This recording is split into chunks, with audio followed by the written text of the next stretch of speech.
नमस्कार प्यारे बच्चों, बहुत बहुत स्वागत है आपका अपने YouTube channel NCERT study point पे। और मेरा नाम है अर्जुन। ठीक है, तो आगे चलते हैं।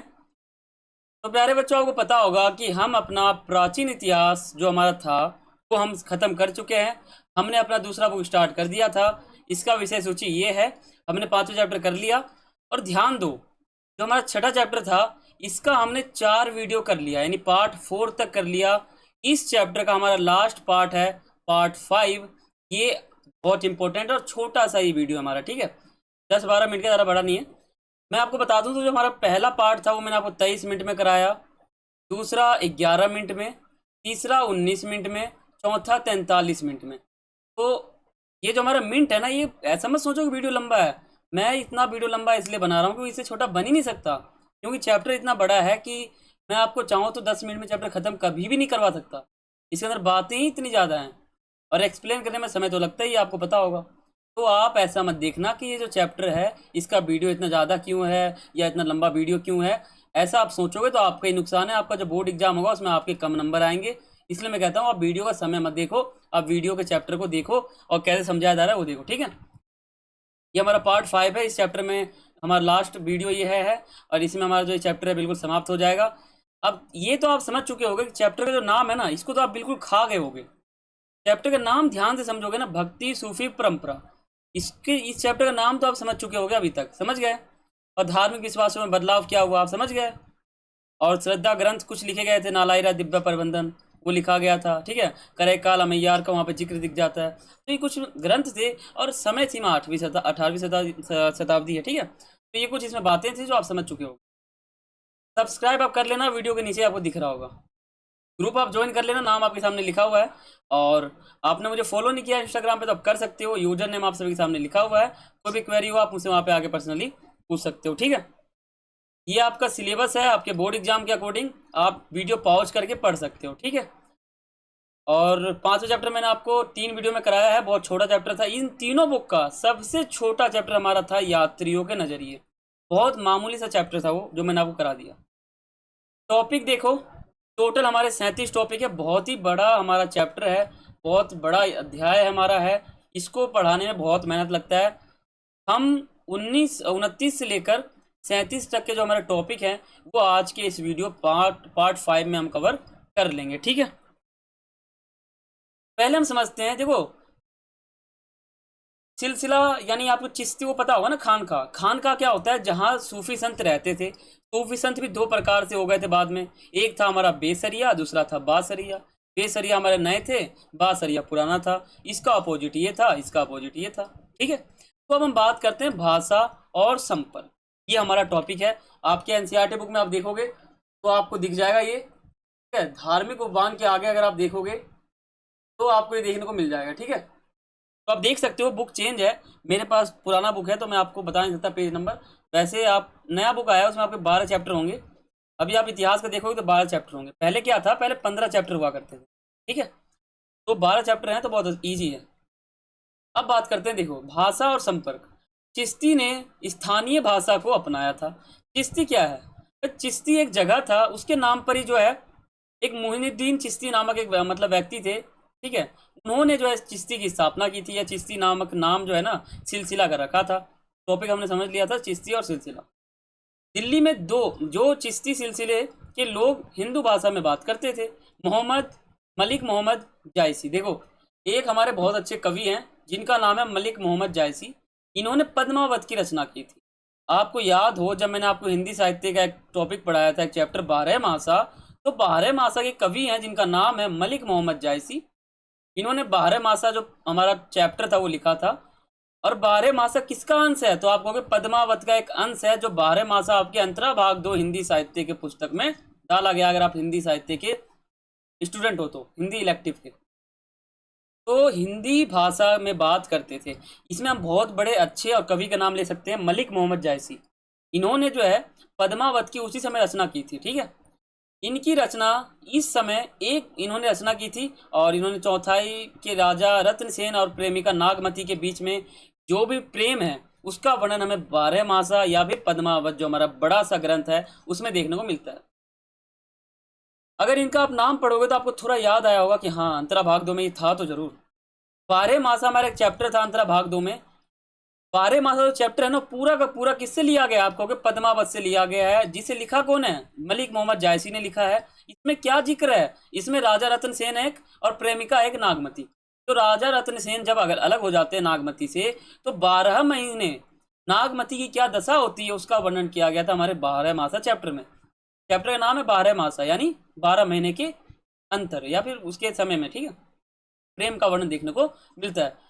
सूफी कविता की एक विभिन्न विधा की रचना बीजापुर कर्नाटक के आसपास हुई। इस कविता में दक्षिण भारत के जो औरत थे उनके बारे में जानकारी मिलती है। चरखा चलाते थे ये लोग, इनके बारे में हम कहीं ना कहीं जानकारी मिल जाती है, ठीक है। अब हम बात करते हैं अपने तीसरे टॉपिक की। सूफी संतों का राज्य के साथ क्या संबंध था, ठीक है, कैसे संबंध थे। ये आप इस टॉपिक को आप क्वेश्चन की तरह भी देख सकते हो और टॉपिक की तरह भी, क्योंकि इसका क्वेश्चन देख रहे हो, क्वेश्चन मार के लगाया मैंने आपके सामने। यूं का यूं आ सकता है आपके बोर्ड एग्जाम में, या तो थोड़ा चेंज भी हो जाए। देखो, सूफी संत संयम और शांति का जीवन जीते थे। बहुत ही प्यारा, शांति, लड़ाई झगड़ा नहीं, अहिंसा का पालन करते थे, ठीक है। सूफी संत सत्ता से दूर रहते थे। जो राजनीति है, राजनीति से दूर रहते थे। बोलते थे भाई हमें तो राजनीति में पढ़ना ही नहीं है, ठीक है, बहुत ही खराब है राजनीति, ऐसा कहते थे ये लोग।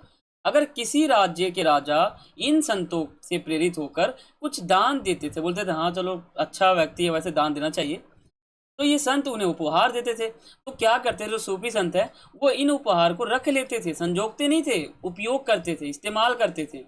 और ये सूफी संत राज्यों के नज़र में बहुत ही अच्छे थे। मैं क्या बोल रहा हूँ, सूफी संतों का राज्यों के साथ संबंध क्या था? तो आप कहोगे बहुत ही अच्छा संबंध है, वहाँ के जो राजा है इनसे बहुत प्रेरित थे, ठीक है, इनको गिफ्ट देते थे, उपहार देते थे, इनका उपयोग ये लोग करते थे, ठीक है, और नज़र में बहुत अच्छे थे क्योंकि सूफी संत ज्ञानी, धर्मनिष्ठ और विद्वान थे। सूफी संत के ज्ञान के कारण ये जो संत है राज्यों के साथ, राजा के साथ बहुत ही अच्छे संबंध रखते थे और अन्य राज्यों के नज़र में भी बहुत अच्छे थे ये। दिल्ली सल्तनत काल में क्या हुआ, जो शासक थे हमारे, उन्होंने शरिया कानून को खुद लागू नहीं किया। क्या किया? जो दिल्ली सल्तनत हमारा काल चल रहा था तो उसमें जो हमारे शासक थे उन्होंने शरिया कानून, शरिया किसे कहते हैं? इस्लाम धर्म को चलाने वाला एक कानून है, उसे शरिया कहते हैं। तो शरिया कानून को किसने लागू किया? तो बोलोगे आप शासक ने नहीं किया, बल्कि जो हमारे सूफी संत हैं उनके द्वारा, जो हमारे राजा हैं उन्होंने इनको बोला कि आप मेरा जो शरिया कानून है उसको लागू कर दो, ठीक है, क्योंकि सभी लोग इसकी बात मानते थे सूफी संत की, ठीक है। सूफी संत से सहायता ली क्योंकि सूफी संत इन शासकों की नज़र में अच्छे थे, लोगों की नज़र में अच्छे थे। तो सूफी संत अगर किसी को कहेंगे कि आप इस बात को मानो तो मान भी जाएंगे, ठीक है, क्योंकि इनसे बहुत ही अच्छे थे, इनसे बातें करते थे, ठीक है। अब हमारा बहुत ही अच्छा एक टॉपिक आता है कबीरदास। कबीरदास, आप इस नाम सुन के मतलब अच्छे हो गए होंगे। तो ये हमारा जो कबीरदास वाला टॉपिक है, ये आपके बुक में लास्ट वाला टॉपिक देखो, कबीरदास, गुरु नानक, इनका जिक्र आपको देखने को मिलेगा। देखो, अभी तक हम क्या पढ़ रहे थे? अभी तक हमने हिंदू धर्म को विस्तार से समझ लिया, इस्लाम धर्म को विस्तार से समझ लिया। अब हमारा इस्लाम धर्म ही समाप्त हो गया, ठीक है, और हमारा जो हिंदू धर्म था वो भी हमारा समाप्त हो गया। अब हम इन सभी से परे टॉपिक की बात करेंगे। कबीरदास जी जो हैं ये एक बहुत बड़े कवि हैं, ठीक है। छठी क्लास में आपने हिंदी का बुक पढ़ा होगा, 7वीं का पढ़ा होगा, 8वीं का, 9वीं का पढ़ा होगा। इसमें इन्होंने बहुत सारे कविताओं की रचना की थी, ठीक है। इनका यहाँ पे योगदान ये है कि जो हिंदू धर्म है, जो इस्लाम धर्म है, जो जैन धर्म है, बौद्ध धर्म है, ईसाई, ठीक है, सिख, कुछ भी धर्म है, उनमें जो भी कमियां हैं उनको दोहे के माध्यम से दूर किया। इन्होंने बहुत प्रकार के दोहे लिखे हैं और दोहे में बहुत ज़्यादा जान है। अगर कोई व्यक्ति उन दोहे को पढ़ लेगा, उनके अर्थों को समझ लेगा ना, तो कोई पापी व्यक्ति भी होगा वो भी उन अर्थ को समझने के बाद कहीं ना कहीं पुण्य के रास्ते की ओर बढ़ जाएगा, ठीक है, क्योंकि इनके दोहे में इतना मतलब ताकत है। इनके दोहे को भी बताऊंगा आपको, इनके कुछ दोहे हैं वो आपको समझ में आना चाहिए। पहले हम बात करते हैं जो कबीरदास जी हैं, इनका जन्म कैसे हुआ, ये कैसे मतलब इनके प्रसिद्ध ये कवि बने। तो इनका जन्म 1398 में हुआ। बात करें तो 14वीं शताब्दी के अंदर हुआ, ठीक है, 1398 में इनका जन्म हो गया। और इनका जन्म आपको बताऊं तो उत्तर प्रदेश का काशी नामक एक जगह है, वहाँ पे इनका जन्म हुआ था, ठीक है। ध्यान दो, जब आपका हिंदी का बुक था उसमें आपने यहाँ बिल्कुल विस्तार से समझा था, अब हम इसको हिस्ट्री में समझते हैं। क्योंकि ध्यान दो, जो आपका छठी, 7वीं, 8वीं का, 9वीं का जो किताब था हिंदी का, उसमें इनका जीवन परिचय देखने को मिलता है। वहाँ पे भी यही बातें हैं जो मैं आपको पढ़ा रहा हूँ। ये आपको हिंदी के जीवन परिचय में मिल जाएगा इनका। ठीक है, तो आज हम हिस्ट्री में पढ़ लेते हैं इनके बारे में। देखो, उत्तर प्रदेश के काशी में इनका जन्म हुआ। धर्म इनका था हिंदू परिवार। हिंदू परिवार में इनका जन्म हुआ, लेकिन पालन पोषण जो है ना एक मुस्लिम परिवार में हुआ। और वो जो है जुलाही का काम करते हैं। जुलाही क्या है? जुलाही इसको कहा जाता है जो बुनकरी का कार्य करते हैं। बुनकरी, बुनकरी के कार्य करने वाले को हम क्या कहते हैं? जुलाई। तो इनका जो पालन पोषण है वो जुलाई वाले परिवार में हुआ, जो मुस्लिम वर्ग के थे। इनके गुरु थे जिनका नाम था रामानंद। ठीक है, कबीरदास जी 15वीं शताब्दी में बहुत बड़े कवि हुए। इतने बड़े कवि हुए कि इनकी रचनाएं बहुत ज़्यादा थी। इन्होंने बहुत सारे कविताएं लिखी, बहुत ज़्यादा दोहे लिखे, और उन दोहे का अर्थ बड़ा गंभीर है। आप उनका अर्थ को समझोगे तो बहुत ऊपर जाओगे। देखो, और इन्होंने हिंदू धर्म और इस्लाम धर्म में जो भी कमियां आती हैं उनको दूर करने के लिए प्रयास किया, और इसलिए इन्होंने दोहे भी लिखे। दोहे जो है आपके सिलेबस में नहीं है, जो मैं आपको दोहे बताना चाहता हूँ, लेकिन मैं आपको जानकारी के तहत बताना चाहता हूँ कि आपको जानकारी हो जाए इनके बारे में। ठीक है, वैसे दोहे आपके सिलेबस में नहीं है, आपके बुक में भी नहीं है, मैं आपको फिर भी बता देता हूँ। देखो, इनके कुछ दोहे दोहे हैं। ठीक है, दोहे हैं। आप यूट्यूब पे इनके गाने को सर्च करोगे तो आ जाएगा। तो इनका जो पहला दोहा है वो है, बड़ा हुआ तो क्या हुआ, जैसे पेड़ खजूर, पंछी को छाया नहीं, फल लागे अति दूर। ठीक है, रे भाई फल लागे अति दूर। तो ये जो है आपका एक इनका जो है दोहा है, जो आपको यूट्यूब पे गाना है या पंक्ति है वहां पे भी देखने को मिल जाएगा। इसके अर्थ की बात करते हैं। इसका अर्थ क्या है? देखो, इसके अर्थों को समझोगे ना तो थोड़ा गहराई में जाओगे आप। इसके अर्थ की बात यहाँ पे ये की जा रही है कि बड़ा हुआ तो क्या हुआ, जैसे पेड़ खजूर।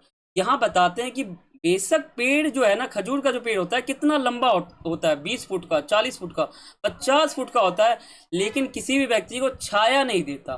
तो क्या काम ऐसे पेड़ का? ठीक है, यानी बड़ा हुआ, ये जो बड़ा है कितना बड़ा हुआ, जैसे पेड़ खजूर है, उदाहरण देते हैं। पंछी को भी छाया नहीं देता ये, तो क्या फायदा इतना मतलब बड़ा पेड़ लगाने से। ठीक है, तो ये इसका अर्थ हो जाता है। अब दूसरा हमारा एक दोहा है, बुरा जो देखन मैं चला। और ये आपका पूरा सिलेबस में ही नहीं है जो मैं आपको दोहे बता रहा हूँ, ध्यान रखना, आप पढ़ सकते हो दोहे को ऐसे। बुरा जो देखन मैं चला, बुरा जो मिलिया कोई, जो मन झाकण आप ना मुझसे बुरा कोई नहीं। इसका अर्थ क्या है? इसका अर्थ ये है कि कोई भी व्यक्ति अगर दूसरे को कमजोर समझता है, दूसरे को गलत समझता है, तो वो खुद ही गलत है। मान लो कोई भी अगर व्यक्ति बुरा देखता है, ठीक है, बुरा देख के चलता है वो, तो इसका मतलब ये है कि कोई व्यक्ति अपने से दूसरे व्यक्ति को कमजोर समझता है, अपने से दूसरे व्यक्ति को टैलेंटेड नहीं समझता, तो इसका मतलब है वो खुद ही बेईमान है। ठीक है, जब वो दूसरे के कामों में झांकता है या दूसरे के मतलब दूसरे के ऊपर झांकता है कि ये व्यक्ति कैसा है, तो इसका मतलब है वो खुद ही व्यक्ति खराब है। तो यही कहते हैं कि अगर मैं दूसरे में झांकूंगा तो मुझसे बुरा ना कोई, यानी मेरे से बुरा कोई है ही नहीं। इसका मतलब यही है कि अगर कोई व्यक्ति किसी को गलत समझता है, या किसी को ज़्यादा अहमियत नहीं देता, या किसी को कमज़ोर समझता है, इसका मतलब क्या है? वो व्यक्ति तो सही है, लेकिन जो व्यक्ति गलत समझ रहा है वही खराब है। ठीक है, तो ये दो ये थे जो मैंने आपको अर्थ बताया, इन्होंने लिखे थे, बहुत ही प्रसिद्ध प्रसिद्ध थे। ठीक है, अब हम बात करते हैं कबीरदास की जो शिक्षाएं थी वो कौन कौन सी थी। इन्होंने हर धर्म को कुछ शिक्षाएं दी थी कि भाई इनका पालन करो, ऐसा करो, ऐसा करो। ठीक है, इनके मृत्यु की बात समझेंगे कि मृत्यु कैसी हुई, और बाकी बातें समझेंगे। देखो, कबीरदास की जो शिक्षाएं थी वो कौन कौन सी थी। इन्होंने निर्गुण भक्ति का प्रचार किया था। आपको पता होगा जो इनका जन्म हुआ था उत्तर प्रदेश के काशी में हुआ था, 1398 ईस्वी में हुआ था इनका जन्म। और इनका जो पालन पोषण है वो कहीं ना कहीं मुस्लिम वर्गों के बीच हुआ था। तो कहीं ना कहीं ये जो है निराकार ईश्वर की आराधना के ऊपर ही जोर देते हैं और निराकार ईश्वर को ही मानते हैं। ठीक है, नाम सिमरन पर बल दिया। ठीक है, जातिगत जो भेदभाव है उनका विरोध किया कि भाई तू इस जाति का है, तू उस जाति का है, तू इधर मत आ, तू उधर मत जा, तू इधर मत जाओ, तू उधर ये सामान इधर मत ला, तू उधर मत जा, इधर मत जा। तो ये जो जाति के बीच भेदभाव दिख रहा है ना, ये जाति का जो भेदभाव है इनका इन्होंने विरोध किया। ठीक है, धर्म के अंदर जो भी कमी आती है उनको दूर करने का इन्होंने प्रयास किया। कोई भी धर्म हो, आपसी भाईचारे को जो है बढ़ावा दिया। इन्होंने कहा कि भाई जो आपस में जो भाईचारा है उसको बढ़ाओ, ऐसा। अब हम बात करते हैं, इनसे छोटा है 70 साल कबीरदास जी जो है, इनसे बड़ा है, इनसे बड़े हैं। ठीक है, बाबा जो गुरु नानक हैं इनसे बड़े हैं 70 साल कबीरदास जी। ठीक है, अब इनसे छोटे हैं 70 साल ये। तो इनके बारे में समझते हैं कि इनका जन्म कैसे हुआ, कब हुआ। ये भी एक प्रसिद्ध थे और आपके एनसीईआरटी में ये टॉपिक है। देखो, इनका फोटो कुछ इस प्रकार से, इनका जन्म हुआ 1469 में। आप सोचो, जब हमारे कबीरदास जी थे उनका जन्म हुआ था 1398 में, इनका जन्म हुआ है 1469 में। तो कितने साल का फर्क है? 71 साल का फर्क है। कितने साल का है? 71 साल का। तो कहीं आप कह सकते हो इन दोनों की उम्र के बीच की बात करूं तो 71 साल का फर्क है, यानी दादा पोते की बात यहाँ पर आ जाती है। ये पोते की उम्र क्या है, वो दादा की उम्र क्या है, बता रहा हूँ मैं आपको। तो देखो स्थान कहाँ पे इनका जन्म हुआ, तो पंजाब के ननकाना गांव में रावी नदी के किनारे है। हड़प्पा सभ्यता जो है वो भी, हड़प्पा जो स्थल है वो भी रावी नदी के आसपास में स्थित है। तो इनका जन्म भी जो है कहीं ना कहीं रावी नदी के आसपास ही हुआ था। ठीक है। इन्होंने फारसी पढ़ी और लेखाकार में कार्य किया, प्रशिक्षण प्राप्त की इन्होंने। ठीक है, ट्रेनिंगें की। प्रशिक्षण मतलब ट्रेनिंग। इनका विवाह छोटी आयु में ही हो गई, पर ये अपना अधिकतर समय जो है सूफी संत एवं जो भक्ति संत थे इनके बीच गुजारते थे। सूफी संत यानी जो हिंदू धर्म के संत बने, नहीं नहीं, भक्ति संत जो है वो हिंदू धर्म के संत बने, और जो सूफी संत है वो हमारे इस्लाम धर्म के संत बने। इन दोनों के बीच में ही रहते थे। इन्होंने कई प्रकार की यात्राएं की थी। बाबा गुरु नानक जी जो है इन्होंने कई जगह यात्रा की थी। इनका मृत्यु हो गया 1539 में। ठीक है। इनके नाम पर कई मंदिरें बनी, बहुत ज़्यादा मंदिरें बनी। आप जानते ही होगे, बहुत ज़्यादा होगा, तो इसमें आप समझ सकते हो। ठीक है। अब बात करते हैं, क्या बाबा गुरु नानक जी जो हैं ये नए धर्म की स्थापना करना चाहते थे? ये आपका थोड़ा लास्ट टॉपिक है हमारा, आगे आता जाता है, 3 टॉपिक और आएगा हमारा। तो क्या चाहते थे ये टॉपिक जो है, इसके ऊपर क्वेश्चन आपके मिड टर्म में आ रखा था। ठीक है, तो आपने कर भी दिया होगा। देखो, क्या बाबा गुरु नानक जी नए धर्म की स्थापना करना चाह रहे थे? ये पॉइंट है। ऐसा इतिहासकारों को लगता है कि जो ये बाबा गुरु नानक हैं ये नए धर्म की स्थापना नहीं करना चाहते थे, क्योंकि जो बाबा गुरु नानक थे इनके मृत्यु के बाद इनके जो अनुयायी थे, जो इनके शिष्य थे, इन्होंने अपने नाम पर हिंदू धर्म के और इस्लाम धर्म से अलग कर दिया। हिंदू धर्म को इस्लाम से अलग कर दिया। किसने? इनके ही शिष्य ने। फिर क्या हुआ, बाद में इनके शिष्य ने सिख धर्म की स्थापना कर दी। आप पढ़ते होंगे हिंदू धर्म, सिख, ईसाई, बौद्ध, जैन, तो सिख आ रहा है ना। इस धर्म की स्थापना किसने की? तो आप कहोगे बाबा गुरु नानक के जो शिष्य थे उन्होंने जो है इसकी स्थापना कर दी। हिंदू धर्म को अलग किया, इस्लाम धर्म को अलग करके नया धर्म बना दिया, सिख धर्म। ठीक है। सिख धर्म के बारे में आपके सिलेबस में कोई जानकारी नहीं है, कोई आपके सिलेबस में ही नहीं है। मैं आपको सिर्फ 2 धर्म बताता हूँ इसमें, हिंदू धर्म और इस्लाम धर्म। ठीक है, मुस्लिम धर्म इसको कह रहे थे। तो ये जो 2 धर्म मैं आपको बता रखा हूँ पूरे चैप्टर के अकॉर्डिंग, ये आपके इस चैप्टर के अंदर है पूरा का पूरा। ठीक है। अब बात करते हैं जो बाबा गुरु नानक हैं, इनकी शिक्षाएं क्या थी। इन्होंने कुछ शिक्षाएं दी थी समाज में कि ऐसा करो। ठीक है, तो बात करते हैं इन्होंने क्या क्या शिक्षा दी थी और क्या क्या मतलब अच्छा शिक्षा था। ठीक है, ये देखते हैं। समझते हैं, इन्होंने भी निर्गुण भक्ति का प्रचार किया। इनसे 70 साल बड़े थे जो कबीरदास जी, उन्होंने भी निर्गुण भक्ति का प्रचार किया और इन्होंने भी किया, क्योंकि दोनों आप समझ सकते हो कहीं ना कहीं सूफी संत और भक्ति संतों के बीच में रहते थे, बातचीत करते तो कुछ ना कुछ लक्षण आ जाते हैं। इन्होंने यज्ञ, अनुष्ठानिक, स्नान, मूर्ति पूजा, कठोर तप का विरोध किया। इन्होंने कहा कि यज्ञ मत करवाओ, अनुष्ठानिक मत करवाओ, पूजा पाठ मत करवाओ, स्नान मत करो। ठीक है, मूर्ति पे पूजा मत करो, कठोर तप भी मत करो किसी भगवान को लेकर, ऐसा इन्होंने कहा। इन्होंने हिंदू धर्म और इस्लाम धर्म के धर्म ग्रंथों का विरोध किया। हिंदू धर्म में बहुत सारे ग्रंथ है, इस्लाम धर्म में बहुत सारे ग्रंथ है, तो इन दोनों ग्रंथों का विरोध किया। बोला इन धर्म के ग्रंथों को पढ़ो ही मत, देखो ही मत इनके ग्रंथ को, बहुत खराब है। इन्होंने जो है ईश्वर की आराधना करने पर एक उपाय बताया, मतलब कहा कि भाई ईश्वर की आराधना आपको करना है ना, तो एक उपाय सुनो। भगवान यानी ईश्वर के नाम का निरंतर जाप करो, बस वही हमारा भक्ति कहलाता है, ऐसा इन्होंने कहा, शिक्षाएं दी इन्होंने। ये जो लाइन आपको बता रहा हूँ पूरा एनसीईआरटी का है। ठीक है, एनसीईआरटी में देखोगे तो आपको मिल जाएगा। अब हम बात करते हैं, एक महिला थी जो इतनी अच्छी थी लेकिन बाद में वो खराब हो गई। ये जो आपका इस महिला के ऊपर टॉपिक है वो आपके मिड टर्म में यूं फेस टू फेस आ रखा था, मैंने देखा बिल्कुल आ रखा था। मीराबाई है इसका नाम, और मीराबाई के विस्तार से आ रखा था। ये मीराबाई जो है हमारे एनसीईआरटी बुक का लास्ट से एक पहला टॉपिक है, वो है, या लास्ट मान सकते हो आप इसको। तो देखो, मीराबाई एक पवित्र कवित्री थी। कवित्री मतलब कवि का उल्टा। कवि हम किसे कहते हैं? लड़के को। कवित्री किसे कहते हैं? लड़की को, है ना। दोनों तो कवि कविता ही तो लिखते हैं, पर लड़की है तो इसलिए कवित्री, लड़का है तो कवि। अब हम बात करते हैं इनके बारे में, इनका क्या मतलब यहाँ रोल है। इन्होंने एक बहुत बड़ा खेल खेला था, एक केस बहुत ही उल्टा इनके साथ काम हुआ था, तो समझते हैं। मीराबाई जो है ना, इनका लगभग 15वीं शताब्दी में एक बहुत ही प्रसिद्ध कवित्री बन गई, है ना। 15वीं यानी 1401 से लेकर 1500 के बीच का जो समय है, 15वीं शताब्दी के अंदर आ जाता है। तो इस समय बहुत ही अच्छी कवित्री बन गई, ठीक है। और मीराबाई जो है राजस्थान के मारवाड़ में मेड़ता जिले की एक राजपूत महारानी थी, ठीक है। राजस्थान में एक मारवाड़ नामक जगह है, उसमें एक जिला है जिसका नाम है मेड़ता। उसकी एक राजपूत महारानी थी जिनका नाम था मीराबाई। इनका विवाह जो है इनकी इच्छा के विरुद्ध हो गया। यही तो एक पॉइंट है, इनका जो विवाह है इनकी इच्छा के विरुद्ध हो गया। तो आगे जाकर जब इनका विवाह हुआ तो इनके जो ससुराल वाले हैं वो इनको जहर दे के मारना चाह रहे थे कि भाई ये जो है ऐसी कार्य कर रही है, तो ठीक है। ये भाग जाती है, घुमक्कड़ हो जाती है, ये आप आगे समझोगे। देखो, मीराबाई की शादी होने के बाद इन्होंने पत्नी की बात, मतलब पति की बात मानने से और पत्नी का धर्म निभाने से, माँ का धर्म निभाने से इनकार कर दिया। बोला कि नहीं, मैं ये सब धर्म जो है अभी नहीं निभाऊंगी, ऐसा कह दिया। क्योंकि मीराबाई किसी वो जो है श्री कृष्ण नाम के एक व्यक्ति हैं उनसे प्यार करती थी। क्योंकि इनका जो शादी है उनके विरुद्ध हो गया, कहीं ना कहीं ये उल्टा केस हो जाता है ना। तो मीराबाई के ससुराल वाले जो है मीराबाई को जहर दे के, जहर पिला के मारना चाह रहे थे। ये आपके मिड टर्म में आ रखा है क्वेश्चन। ये जो लाइन देख रहे हो ना आप, ये पूरा लाइन आपका आंसर था मिड टर्म में। मिड टर्म में क्वेश्चन आ रखा था मीराबाई के ऊपर। तो आप अगर ये पूरा लाइन लिख देते ना तो आपको फुल नंबर मिलता, ठीक है। लेकिन जो मीराबाई है ये जो है भाई अपने ससुराल से भागकर एक घुमक्कड़ परी बांजिका घुमक्कड़ संत बन गई, ठीक है।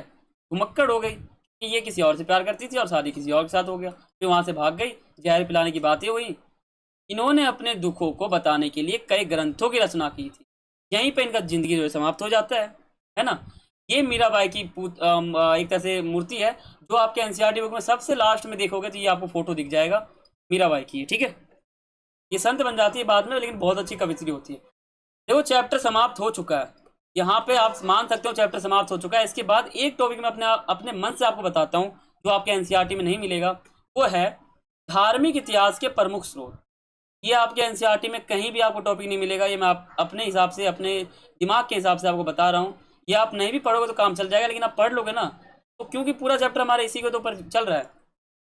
धार्मिक इतिहास के प्रमुख स्रोत, यानी ऐसे कौन से साधन है जिससे हम धार्मिक इतिहास के बारे में जान सकते हैं।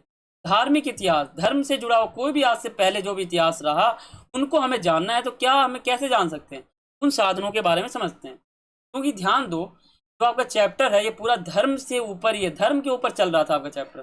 चैप्टर समाप्त हो चुका है। इसके अगर इसके आगे आप वीडियो नहीं देखोगे तो आपका काम चल जाएगा। ये मैं आपको एडिशनल बता रहा हूँ जो आपको समझना भी चाहिए, और नहीं भी समझोगे तो आपका काम चल जाएगा, ठीक है। चैप्टर ये हमारा टॉपिक 37 है। 36 टॉपिक हमारे थे चैप्टर के अंदर, जो मैंने आपको करा दिया है ये एक्स्ट्रा करा रहा हूँ, ठीक है। तो ऐसे जान लेते हैं कि भाई पूरा चैप्टर धार्मिक के ऊपर ही था, तो थोड़ा स्रोत भी समझ लेते हैं कि क्या स्रोत है जानने का। सबसे लास्ट टॉपिक में बता रहा हूँ आपको ताकि आप चैप्टर में कंफ्यूज ना हो। पहला हमारा स्रोत है मूर्ति कला। मूर्ति कला यानी ऐसी कला, यानी ऐसी भी कोई भी मूर्ति जिसमें पता चल जाए कि हाँ ये मूर्ति किसी और देवता की है या ऐसे धर्म की है, तो पता चल जाता है इतिहासकारों कि हाँ इस धर्म से ही संबंधित है। इतिहासकार क्या करते हैं सोचो, हम भी तो एक इतिहासकार है, हम भी तो इतिहास पढ़ रहे हैं, तो हम भी तो इतिहासकार ही हैं, है ना। तो हम भी अंदाजा लगा सकते हैं कि क्या हो सकता है। तो इतिहासकार क्या करते हैं, जगह जगह घूमते हैं, घूम घूम के देखते हैं कि हाँ भाई ये कुछ अलग मिल गया, ये कुछ अलग मिल गया, कैसे मिल रहा है, क्या फ़ायदा है, क्या नुकसान है, पूरा जानकारी ले लेते हैं और इसी की बात यहाँ पे इतिहास की बुक में कर देते हैं। प्राचीन समय में कुछ हुआ है तो उसको प्राचीन बुक में डाल देंगे। मध्यकालीन समय में कुछ हुआ है 15 शताब्दी के आसपास, 12 शताब्दी तक, तो उनको मध्यकालीन इतिहास में डाल देंगे। जैसा कि आपके पास भी 3 बुक होंगे, प्राचीन इतिहास, मध्यकालीन, आधुनिक, तीनों में हर चैप्टर को डाल रखे हैं इतिहासकारों ने। अब इतिहासकार क्या करते हैं, सभी चीज़ को समझते ही तो हैं। कोई मूर्ति मिल जाए तो हम पहचान लेंगे मूर्ति कला। दूसरा हमारा हो जाता है स्थापत्य। स्थापत्य का मतलब क्या है, स्थापत्य का मंदिर समझ लगते हो, यानी कोई भी ऐसे स्थान है जिसपे कोई स्थापना की गई किसी चीज़ की। मंदिर हो गया कोई, है ना। तो अगर मंदिर है तो समझ लेंगे अगर ये मंदिर हिंदू धर्म से संबंधित है तो समझ लेंगे कि हाँ हिंदू धर्म के बारे में बातें चल रही है, इतिहासकार को मिल गया स्रोत, हिंदू धर्म से संबंधित है। यानी इतिहासकार इन सब साधनों को देखते हैं, समझते हैं कि हाँ किस धर्म से है ये। ऐसे शास्त्र, मान लो कोई ऐसा शास्त्र मिल जाए, ऐसा कोई ग्रंथ मिल जाए, पता चल जाए कि हाँ ये किस धर्म से है, कोई पढ़ा हुआ पुराण मिल जाए ऐसा, है ना, जिससे पता चल जाए कि हाँ कुछ हुआ था। वेद मिल जाए कोई ऐसा वेद, या ब्राह्मण खुद मिल जाए।